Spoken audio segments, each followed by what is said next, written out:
औज़ुबिल्लाहिमिनश्शैतानिर्रजीम बिस्मिल्लाहिर्रहमानिर्रहीम। प्यारे बच्चों, अस्सलाम वालेकुम। प्रोफेसर तनवीर आपके सामने हाजिर खिदमत हैं। प्यारे बच्चों, आज की जो हमारी वीडियो है बीए पार्ट 2 के स्टूडेंट के लिए एनुअल एग्ज़ाम 2023 ग्रुप 1 की वीडियो है। और इस करेक्शन में बहुत बड़ी तादाद बच्चों की फ़ेल हुई थी। फेल होने की वजह क्या थी कि उनको जो टेक्निक इसमें पाई जाती हैं उसके बारे में अवेयरनेस नहीं थी। तो इससे पहले हमने जो वीडियो बनाई थी वो ग्रुप 2 की वीडियो थी, वो प्रोफेसर तलीम पॉइंट में थी, और ये वीडियो जो चलेगी वो प्रोफेसर तनवीर टिप्स में चलेगी। तो आप कोशिश करें कि जो हमारी वीडियो है करेक्शन ईडियम की ये देखते रहें, तो इंशाल्लाह पार्ट 2 का वो बच्चा जो करेक्शन और ईडियम को कंट्रोल कर लेता है वो किसी भी तरह फेल नहीं हो सकता, और कम से कम 60-70 को टच करना उसके लिए कोई मुश्किल नहीं होता।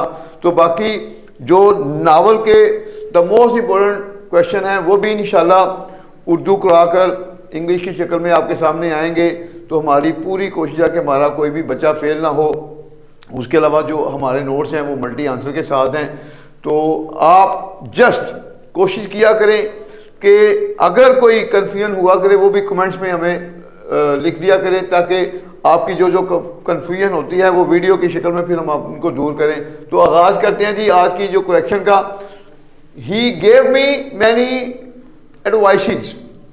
अब एडवाइस की जमा नहीं होती। अब यहाँ पर इसकी करेक्शन क्या होगी? He gave me many pieces, PIECES, pieces of advice. तो यहां से एस को ड्रॉप कर देंगे। He gave me many pieces of advice, उसने मुझे बहुत सी नसीहतें की। तो आपकी ये पहली करेक्शन मुकम्मल हुई। दूसरी देखें, ही वॉक्स बाय फुट, वो पैदल चलता है। तो वॉक ऑन फुट होता है, बाय फुट नहीं होता। ये चीज ज़हन नशीन रखनी है आपने। तो फिर बाय की बजाय क्या आएगा? ऑन।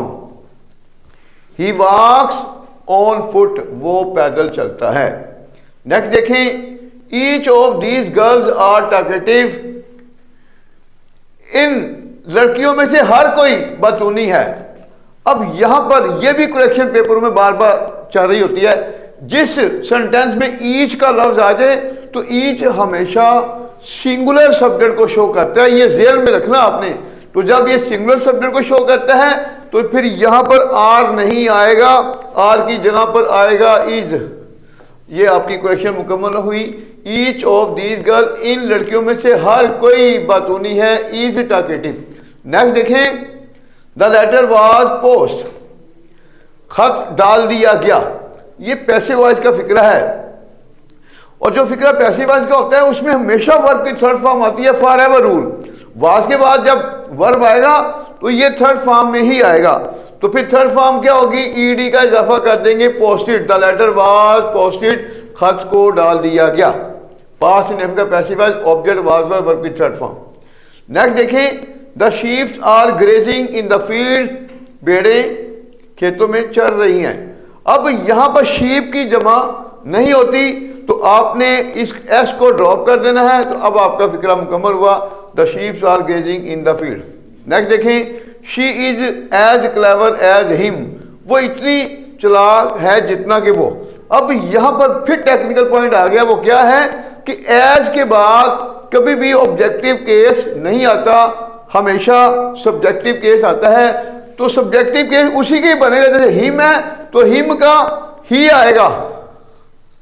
अब ये नहीं है कि हिम की जगह आप शी लगा दें या डेम लगा दें, दे लगा दें, ये नहीं।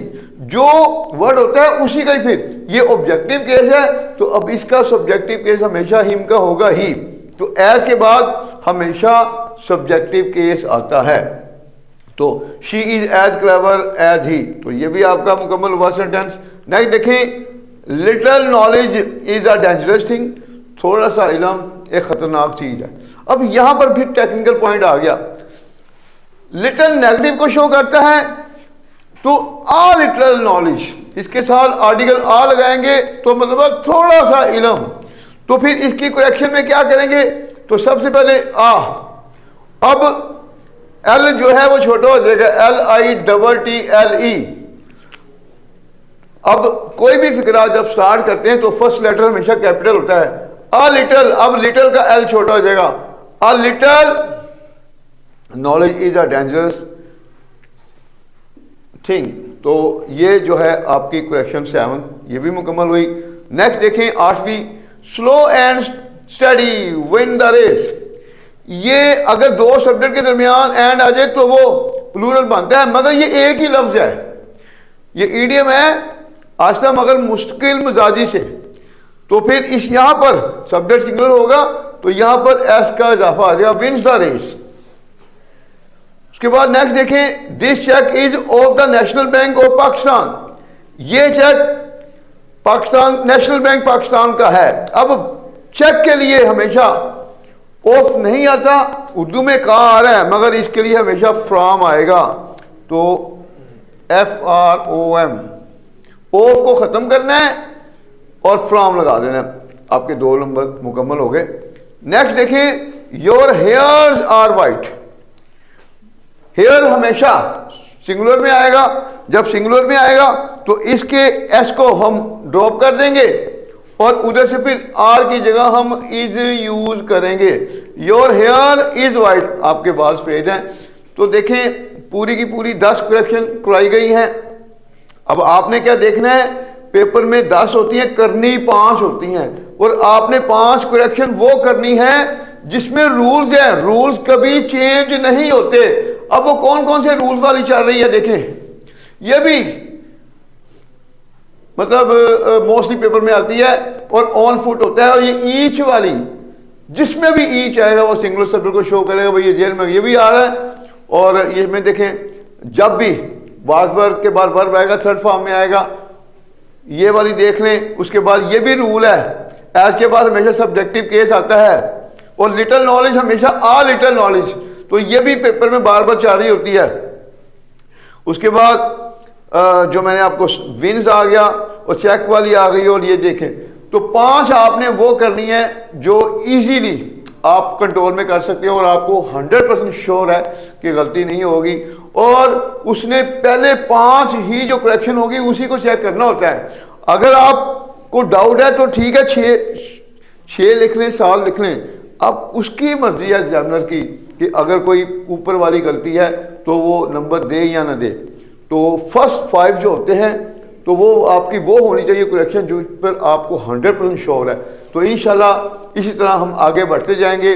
जो जो चीज़ें कन्फ्यूजन वाली हैं या नोट्स में भी, मतलब जैसे नावल के क्वेश्चन में कोई मुश्किल है वो भी हम कोशिश करेंगे एक एक पैराग्राफ या 2 पैराग्राफ उर्दू में लिखें, ताकि आपको जब खुद से लिखना आ गया, थोड़ी सी सेल्फ राइटिंग जिस बच्चे की स्ट्रॉन्ग हो जाती है वो कभी फेल नहीं होता। तो हमारी पूरी कोशिश है कि हमारे बच्चों को सेल्फ राइटिंग आए। और ख़ास तौर पर देखें, हमारे बच्चों को कहा जाता है कि जी ये मल्टी आंसर तैयार ना करें। चले मान लिया आप मल्टी आंसर तैयार नहीं करते, अब उसके बाद क्या है, अब नावल का। मेरे पास एक बच्ची आई थी सरगोदा यूनिवर्सिटी की, वो जिस अकेडमी में पढ़ती थी उसको 60 सवाल करवाए गए। अब मुझे बताएं 60 सवाल, वो भी उर्दू के बगैर। आप क्वेश्चन को भी रटा लगाते हैं, आंसर को भी रटा लगाते हैं, वो क्वेश्चन तो भूलना ही भूलना है। अगर क्वेश्चन चेंज हो गया फिर भी आप गए। इस तरह जैसे पार्ट 1 में द स्टोरी किलर है, किलर में भी 8 10 10 सवाल चाह रहे हैं। अगर आप हमारे नोट्स को नहीं टच करते तो फिर देखें किसी भी दूसरे नोट्स को, उसमें उर्दू तो होती नहीं है, फिर क्वेश्चन को भी आपको रटा लगाना पड़ता है और आंसर को भी रटा लगाना पड़ता है। उसका क्या होता है कि यूनिवर्सिटी की तरफ से क्वेश्चन को तब्दील किया जाता है, फिर बच्चा सर पकड़ के बैठ जाता है कि मैं आप क्या करूं। तो बेटा हमारा जो एक्सपीरियंस है 35 का, इस तजर्बे की बेस पर ही हमने मल्टी आंसर बनाए हैं। और जब आप उर्दू पढ़ लेते हैं तो आप देखें आपका खुद भी जेन एक्सेप्ट करेगा कि जो रिक्वायरमेंट चाह रही है एग्जामिनर की वो पूरे कर रहे हैं हमारे नोट्स। तो इसलिए वो लोग जो डराते हैं उनसे आपने दूर रहना है। अगर आप उनको फॉलो करेंगे तो एक कहानी की 8 सवाल करेंगे तो आपको तैयारी हो ही नहीं सकती। बस गलती अगर बच्चा कोई फेल होता है ना तो उसकी वजह भी यही होती है कि वो टेस्ट नहीं दे पाता, उसकी पंक्चुएशन की मिस्टेक चल रही होती हैं, ग्रामर की मिस्टेक चल रही होती हैं, क्योंकि उसको ग्रामर नहीं कराई जाती। हम क्यों अपने बच्चों को कहते हैं कि टेस्ट की तरफ जरूर आए। जब आप टेस्ट की तरफ आएंगे तो आपकी जो छोटी छोटी मिस्टेक है दूर हो जाएगी, तो इंशाल्लाह आप अच्छे नंबर लेंगे। तो वो बच्चे जो पार्ट 2 के या पार्ट 1 के मतलब जिनका आखिरी चांस है, वो अगर ऑनलाइन भी क्लास लेना चाहें तो हमारे नंबरों पर रब्ता करें। तो इंशाल्लाह हम पूरी कोशिश करेंगे कि जिनका आखिरी चांस है वो किसी भी तरह फेल ना हो। तो हमारे लिए भी दुआ करें, अपना ख्याल रखें। अल्लाह हाफिज़।